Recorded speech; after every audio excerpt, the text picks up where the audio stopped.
Good morning, students. Now let's start with theme 5. Through the eyes of the travelers, their perceptions of the society from 10th to 17th century. Those who traveled detail what they saw, what they went through, came across, and what they felt into the new lands where they traveled. These accounts left by the travelers over centuries help us in historical reconstructions. They provide us with those aspects of life which the local writers might have missed because they took it as everyday practice. So they did not find anything new to write about. But for those who came from outside and had seen those practices for the first time, it was a very interesting account that they could not have missed. For example, Ibn Battuta writes about pan and coconut in such detail because in his native land he had not seen these two things and he wanted his readers to know about them. Therefore, detailed description is added in his account.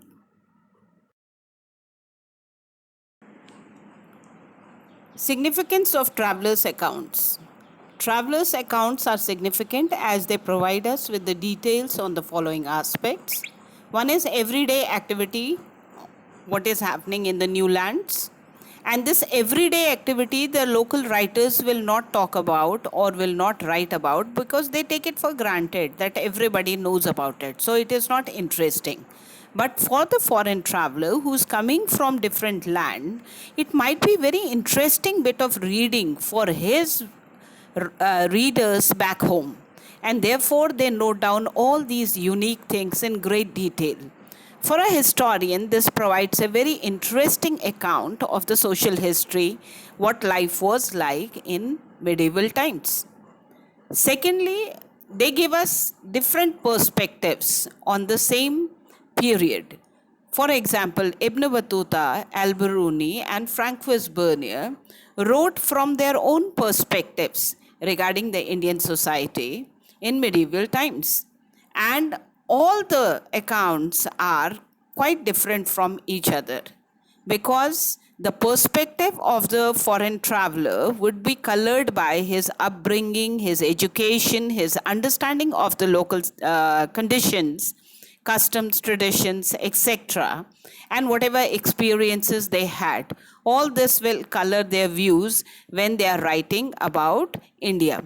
So, this is also another interesting thing that the historians must consider while using the foreign travelers' accounts as a source for historical reconstruction. Thirdly, they give us a detailed account of what the society and culture was like. And this, because the official records are not giving us this information. So, one more perspective on Indian culture from somebody who comes from outside and sees the thing through different glasses is very, very interesting and helps in historical reconstructions. Now we come to the question of why did men and women travel in medieval times or even in ancient times? Men and women have traveled in search of work because some place they had better wages or more work was available to escape from natural disasters like floods and earthquake and other such calamities or drought, famine. Then they traveled as traders and merchants because they wanted to trade with distant lands, both inland and overseas. They traveled for the purpose of war and conquest as soldiers, as noblemen, as kings, etc. They traveled for preaching as priests or propagation of a particular religion or to visit those sacred places of pilgrimage, those important shrines. They also traveled because they had a sense of adventure in them. They wanted to find out about the new lands, and therefore, many explorers have discovered new lands because of this sense of adventure in them. Then there were some people who traveled because of the administrative purposes, because they were appointed as officials or nobles or in charges of various areas where they had to carry out the administrative work. So people traveled for various reasons. Now, another important thing is those who visited a new land find a world which is different from their homeland. It could have a different landscape, it could have different physical environment, different climatic conditions, customs, languages, beliefs, and practices of the people. So, whether they were going out for work, or they wanted to escape from natural disasters, or they went as traders, or as conquerors, or as pilgrims, or adventurers, or administrative personnel, they had to adopt to these practices. Now, many of them adopted these differences, and some of them, few of them, recorded these things in their interesting accounts. We know that women also traveled, but there are no historical travelers' accounts left by women. So far, the historians have not been able to find it.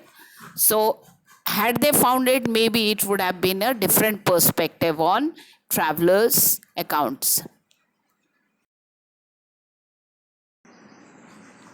Travelers' accounts are interesting, and they help us in reconstruction of Indian history from 10th to 17th century.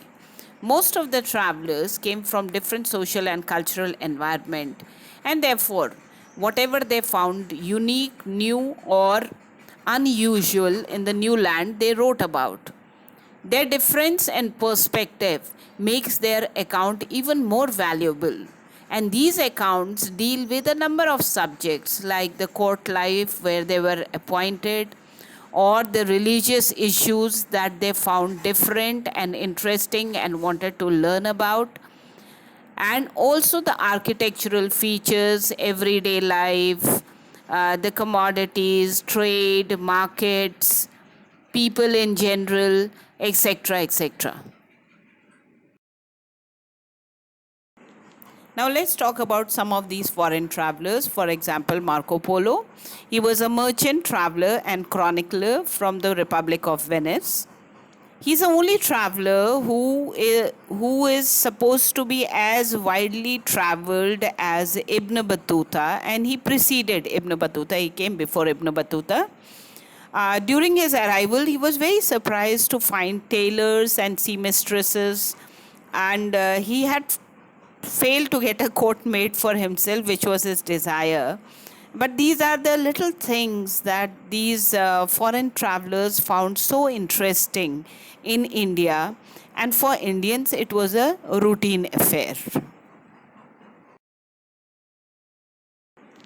Next, we talk about Fernão Nunes. He was a Portuguese traveler, chronicler, and a horse trader who visited India during the reign of Achyutaraya, who spent 3 years in Vijayanagara, and he gave detailed accounts on the history of Vijayanagara Empire, especially the foundation of the city, the subsequent careers of three dynasties of rulers and battles that they fought with the Deccan Sultans and Orissa Rayas.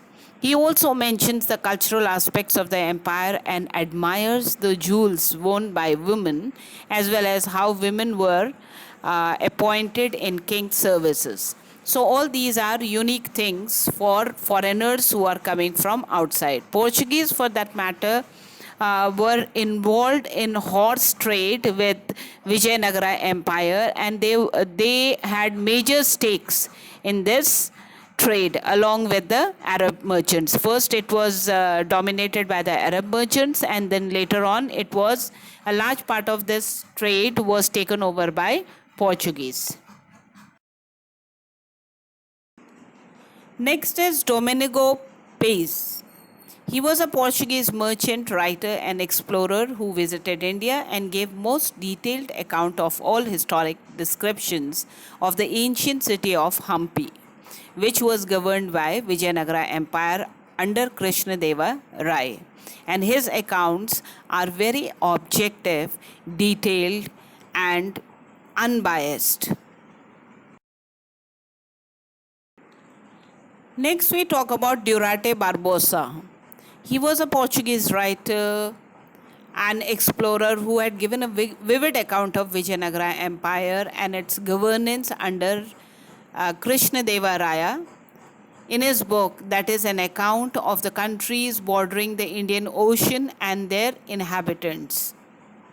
And he spent considerable amount of time in India and had a fairly good understanding of Indian polity and society.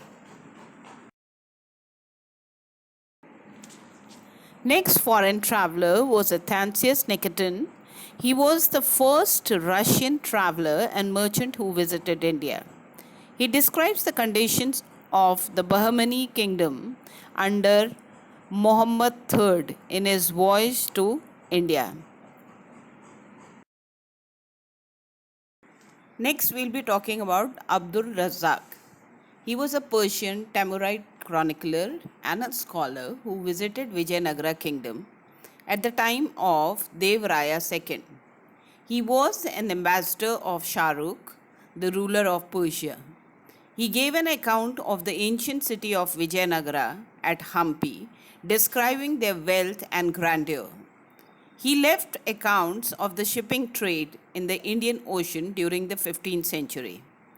It is also a period when there was a very prosperous horse trade going on between the southern kingdoms and the Arabian merchants, in which later on the Portuguese became a partner.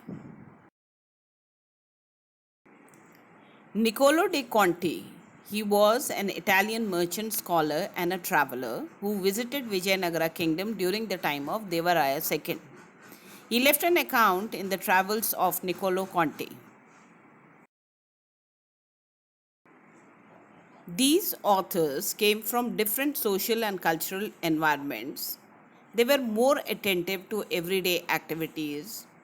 And because these writers were looking for something which was unique or new and something which would hold the interest of their readers back at home, so their accounts become interesting for us as well, because it gives us a perspective of how the foreigners looked at Indian society and Indian political system from their point of view.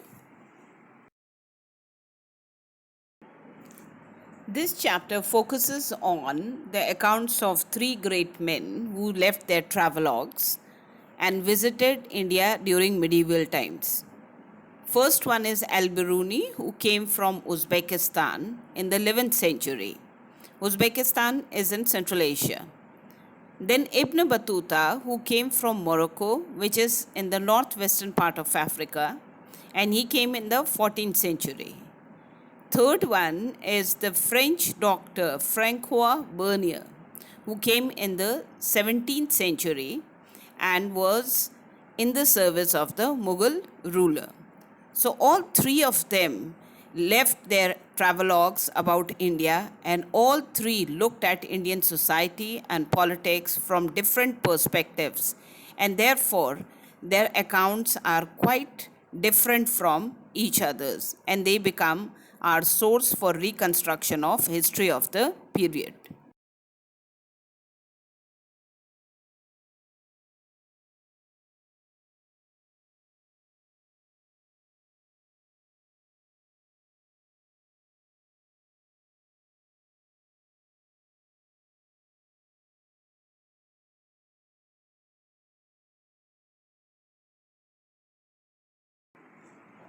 These authors came from different social and cultural environments. They were more attentive to everyday activities. And because these writers were looking for something which was unique or new and something which would hold the interest of their readers back at home, so their accounts become interesting for us as well, because it gives us a perspective of how the foreigners looked at Indian society and Indian political system from their point of view.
It is not only the foreign travelers who were writing about India. In many cases, the travelers from within India went to distant lands within the country.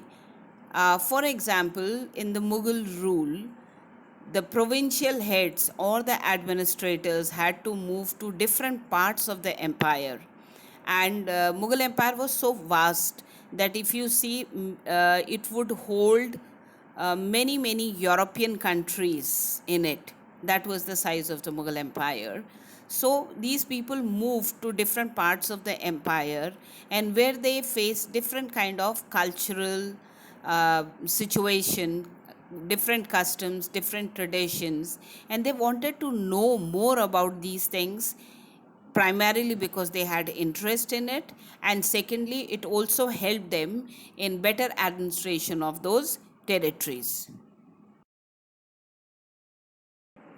So this was the introduction of the chapter, and thank you. I hope you understood all of it. And now in the next segment, we'll be studying about El Biruni.